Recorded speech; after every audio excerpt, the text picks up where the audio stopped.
রবীন্দ্রনাথ ঠাকুর কি ভাষায় কথা বলতো?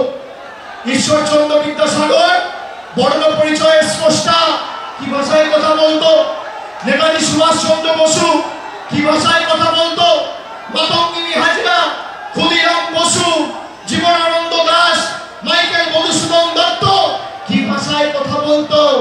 বিদ্যাসাগর না থাকলে নিজের নাম আর নিজের বাবার নামটাও লিখতে পারতেন না। ভারতবর্ষের স্বাধীনতা আন্দোলনের ক্ষেত্রে বাংলার অবদান অনস্বীকার্য। এই বাংলাই পথ দেখিয়েছিল ভারতবর্ষকে। 10 কোটি বঙ্গবাসীকে যারা বাংলাদেশী বলেছে তাদের যোগ্য জবাব দিতে এবং প্রতিশোধের রাজনীতি তুলতে গণতান্ত্রিক ভাবে সমষ্টিগতভাবে পথে লড়াইয়ের আন্দোলনের রাস্তাও বেছে নেব বিজেপির বন্ধুদের আজকে এই 28-এর মঞ্চ থেকে হুঁশিয়ারি করে দিয়ে যাচ্ছি।